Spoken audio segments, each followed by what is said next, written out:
Hello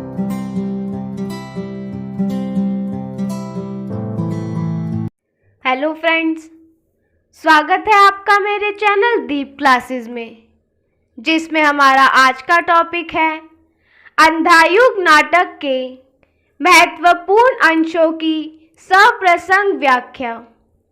हमारा आज का टॉपिक स्टार्ट करने से पहले अगर आप हमारे चैनल पर नए हैं या आपने अभी तक हमारे चैनल को सब्सक्राइब नहीं किया है तो इसे सब्सक्राइब कर लें, जिससे हमारे आने वाले वीडियो के सभी नोटिफिकेशंस आप तक पहुंच सके। चलिए अब हम अपना टॉपिक स्टार्ट करते हैं। इसका पहला अंश आपकी स्क्रीन पर है। यदि बात की जाए इस अंश के प्रसंग की, तो यह पंक्तियां महाभारत की कथा पर आधारित नाट्य काव्य अंधायुग से ली गई है। इसके रचयिता धर्मवीर भारती हैं, जिन्होंने विष्णु पुराण का उल्लेख किया है। उनके अनुसार विष्णु पुराण ने भावी कलयुग के भविष्य में अपना दृष्टिकोण इस प्रकार व्यक्त किया है। इसकी व्याख्या देखें तो धर्मवीर भारती कहते हैं कि विष्णु पुराण के अनुसार भविष्य में आने वाले युग में धर्म और अर्थ के प्रति किसी भी व्यक्ति में आस्था नहीं रहेगी और इस प्रकार धर्म और अर्थ संबंधी कार्य क्रमशः पतन की ओर अग्रसर होंगे। इसके कारण संपूर्ण पृथ्वी धीरे धीरे विनष्ट होती जाएगी।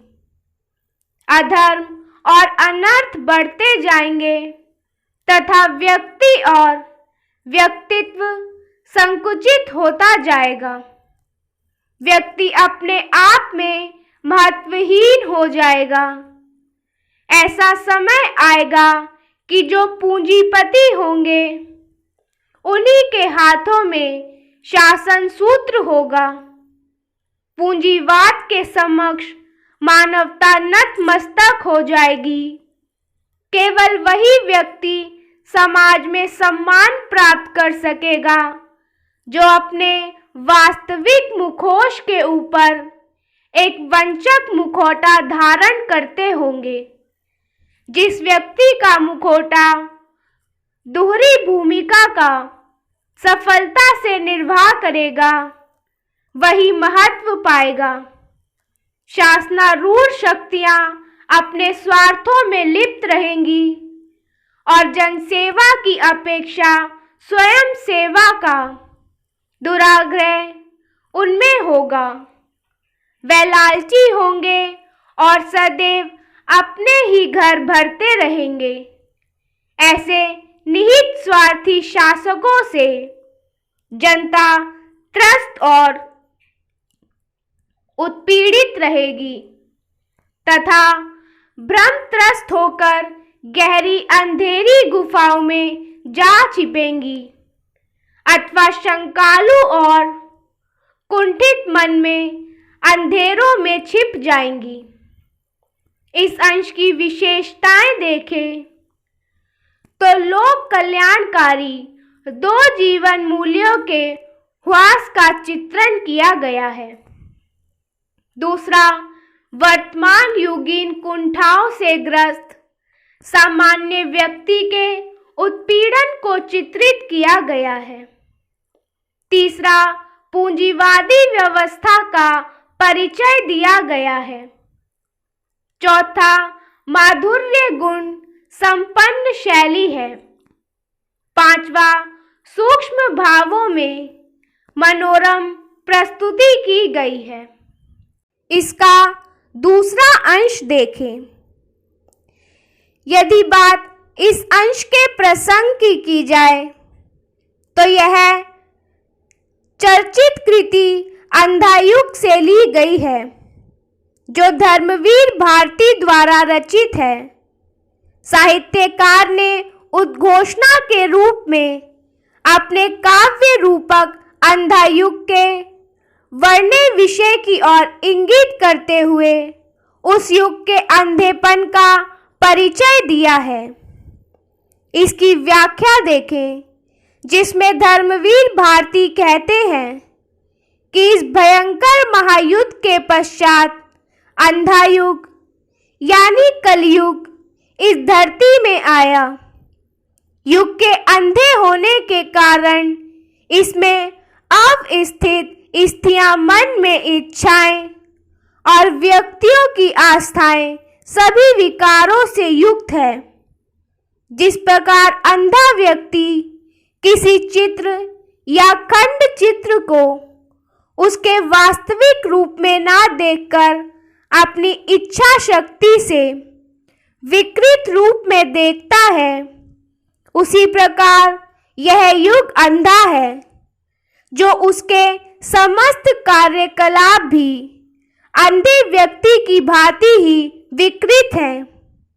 इस युग में एक पतली और क्षीण डोरी की भांति मर्यादा अभी भी विद्यमान है, किंतु वह पांडव और कौरव पक्ष यानी सत्य और असत्य के बीच उलझी हुई है।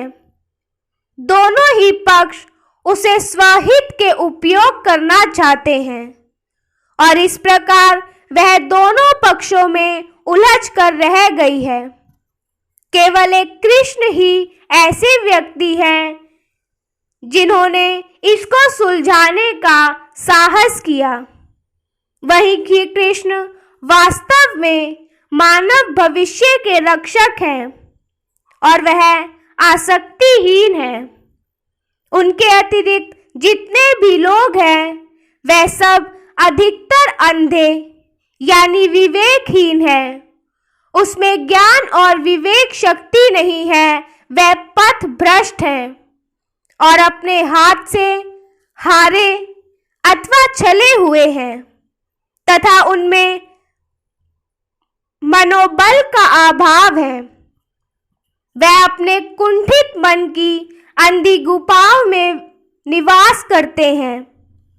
अंधा युग में वर्णित यह कथा ऐसे ही विवेकहीन व्यक्तियों की है जिन्होंने अपनी मूर्खता के कारण देश के वैभव और लक्ष्मी को विनष्ट करने का अक्षय पाया है।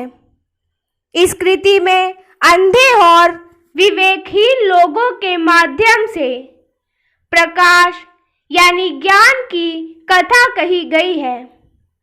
यह ज्ञान है मानव भविष्य के सुख और उसकी संपन्नता का।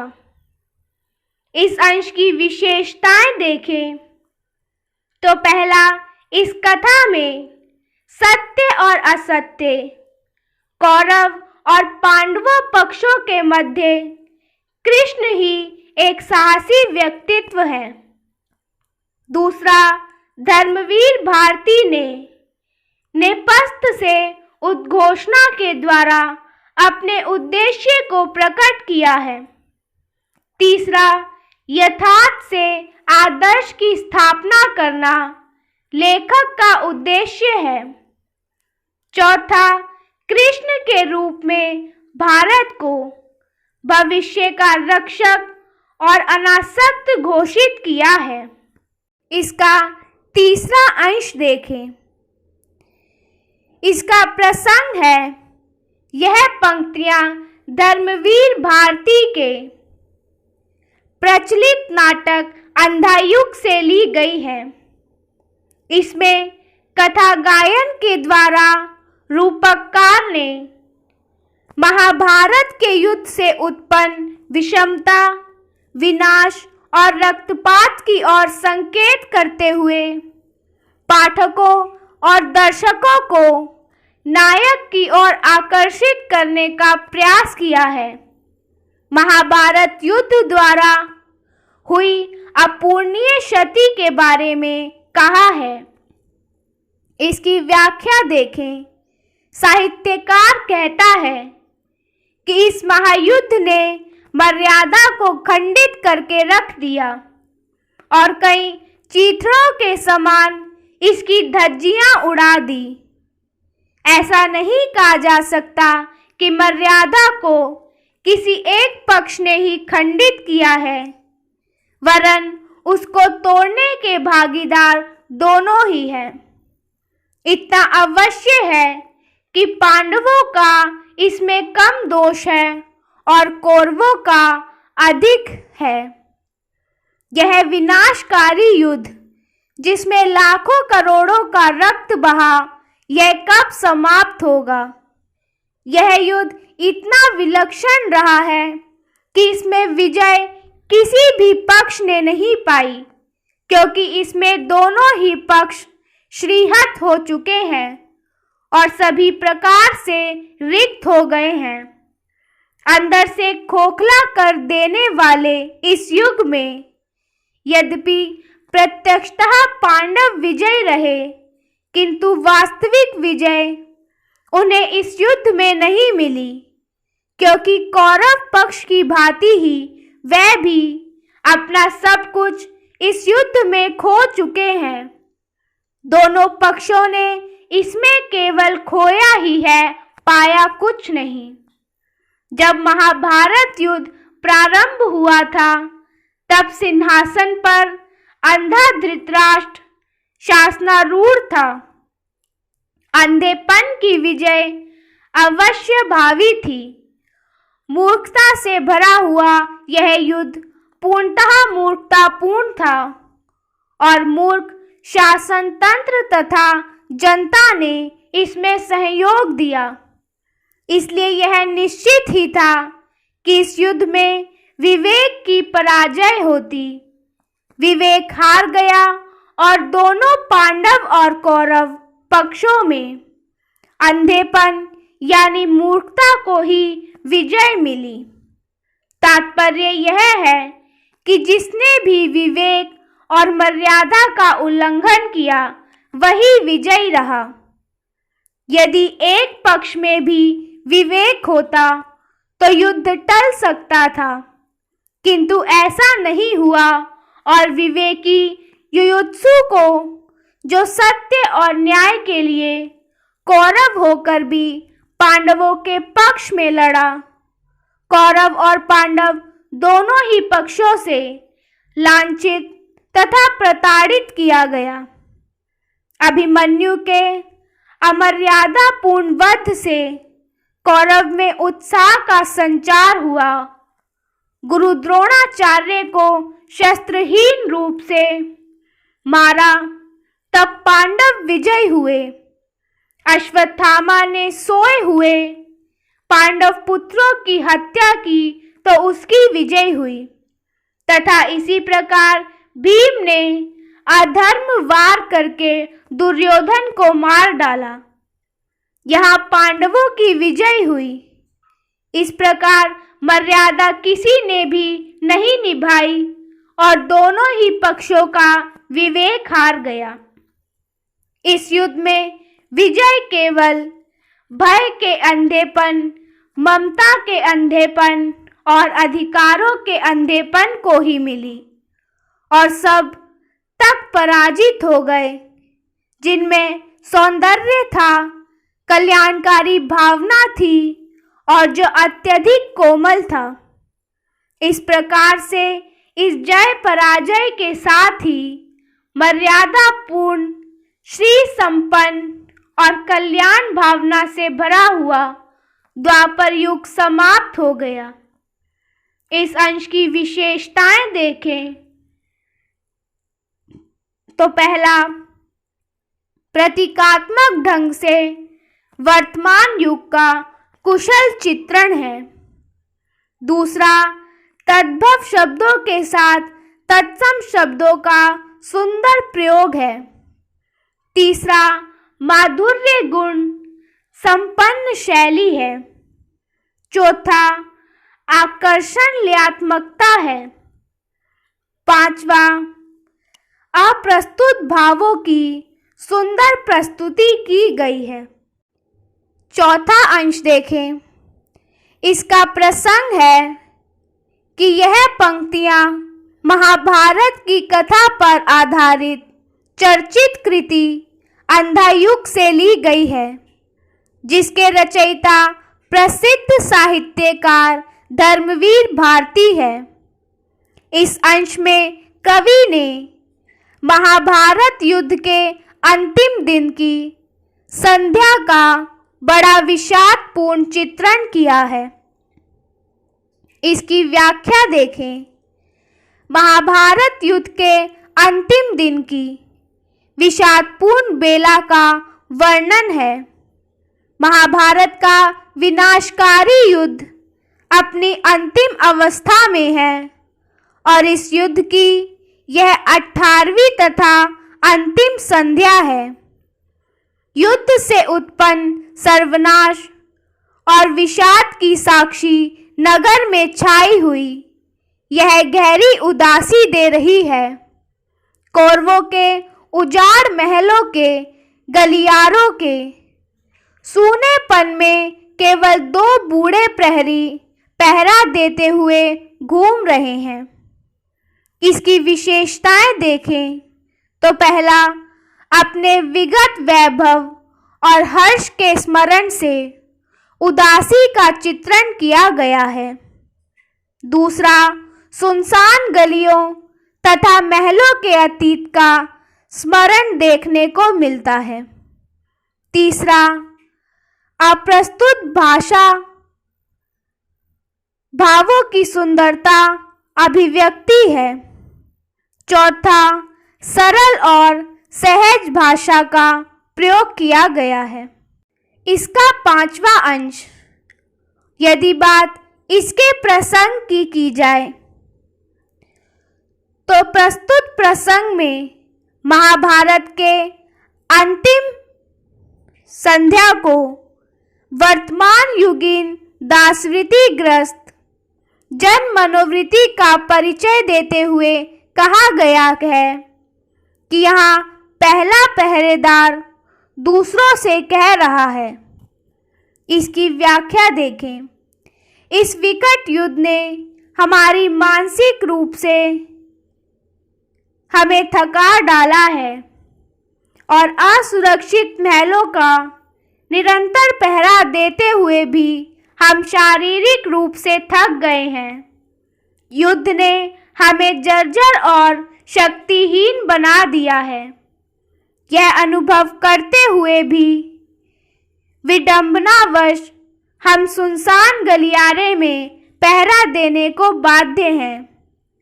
आप महलों की गलियों के इस सूनेपन ने ही हम में थकान और केवल एक दूसरे का ही मुख देख पाते हैं, इसलिए हम थकान अनुभव करते हैं। इस अंश की विशेषताएं देखें तो महलों की चहल पहल की समाप्ति का चित्रण है। घूम घूम में पुनरुक्ति प्रकाश अलंकार का प्रयोग है। तीसरा, तद्भव शब्दों के साथ तत्सम शब्दों का सुंदर प्रयोग है। चौथा, माधुर्य गुण संपन्न शैली है। इसका 6वां अंश आपकी स्क्रीन पर है। इसके प्रसंग की बात की जाए तो इसमें महाभारत के युद्ध की अंतिम संध्या बेला के अवसर पर जब प्रथम प्रहरी पहरा देते देते अपनी थकान और उबाहट को व्यक्त करता है तो उसके प्रत्युत्तर में दूसरा प्रहरी कहता है। अब हम इसकी व्याख्या देखेंगे, जिसमें दूसरा प्रहरी कहता है कि हम इस प्रकार सूनी गलियों में पहरा देते देते थक गए हैं। वास्तव में यह हमारा दुर्भाग्य ही है कि हमें इन सुनसान गलियों का पहरा देना पड़ रहा है। यह सुनसान गलियारा जिसके फर्श पर रत्न जड़े हुए हैं और जिस पर कौरव कुल की वधुएं अपने कोमल चरणों के द्वारा इठलाती बल खाती उसी प्रकार चलती थी, जैसे सुगंध युक्त वायु के झकोरे वातावरण को मादक बना देते हैं। इन गलियों में मंथर गति से प्रयाण करने वाली कौरव रानियां विविध प्रकार के श्रृंगार प्रसाधनों से सुसज्जित होकर इठलाती हुई आया करती थी, किंतु आज इस विनाशकारी महाभारत के युद्ध ने उनके सिंदूर को पोंछकर उनके श्रृंगार को अस्त व्यस्त कर दिया है। उनके पति रणभूमि में वीर गति को प्राप्त हो गए तथा वह विधवा हो गई हैं। उनके इस विधवापन ने उस चहल पहल और मादक वातावरण को लीन लिया है, इसलिए गलियारे अब सुनसान हो गए हैं। इस अंश की विशेषताएं देखें तो सुरभित पवन तरंगों सी इसमें ऊष्मा अलंकार का प्रयोग किया गया है। दूसरा, मंथर मंथर में पुनरुक्ति प्रकाश अलंकार है। तीसरा, दुख और पीड़ा की संप्रेषणीयता देखी जा सकती है। इसका 7वां अंश देखें। इस अंश के प्रसंग की बात की जाए तो यह महाभारत की कथा पर आधारित चर्चित अंधायुग नाटक से ली गई है, जो धर्मवीर भारती द्वारा रचित है। महाभारत के अंतिम दिन की संध्या में पहला पहरेदार युद्ध की लोमहर्षता तथा अपनी उपहासपात स्थिति का वर्णन करते हुए दूसरे पहरेदार से अपनी थकान का कारण स्पष्ट कर रहा है। इसकी व्याख्या देखें, जिसमें पहला पहरेदार कहता है कि हम थक चुके हैं। यह सत्य है, किंतु इसका कारण यह नहीं कि इस निकट युद्ध में कभी कहीं पर हमने भी अपना पराक्रम का प्रदर्शन किया हो। वास्तव में हमने कोई युद्ध कौशल नहीं दिखाया, क्योंकि हम सैनिक नहीं बल्कि केवल पहरेदार थे, जिनको इन महलों का पहरा देना था। विगत 17 दिनों से यह भयंकर युद्ध चल रहा है। हमारे भाले और ढाले व्यर्थ ही हमारे शरीरों पर बोझ बनकर पड़े रहे, उनका कोई उपयोग न हो सका। हम इन महलों के पहरेदार थे, लेकिन हमने किसका पहरा दिया, क्योंकि यहाँ तो रक्षा करने योग्य कुछ था ही नहीं। इस अंश की विशेषताएं देखें तो पहला, युद्ध में जनवधन की भारी क्षति का चित्रण किया गया है। दूसरा, भाषा का सहज और सरल प्रयोग है। तीसरा, सूक्ष्म भावों की मनोरम प्रस्तुति की गई है। चौथा, माधुर्य गुण संपन्न शैली का प्रयोग हुआ है। इसी के साथ हमारा आज का टॉपिक यही खत्म होता है, जिसमें हमने जाना अंधायुग नाटक के महत्वपूर्ण अंशों की व्याख्या के बारे में। अगर हमारा आज का वीडियो आपको पसंद आया हो तो वीडियो को लाइक एंड शेयर करें और हमारे आने वाले सभी वीडियो के नोटिफिकेशंस के लिए हमारे चैनल को सब्सक्राइब करें। Thank you for watching.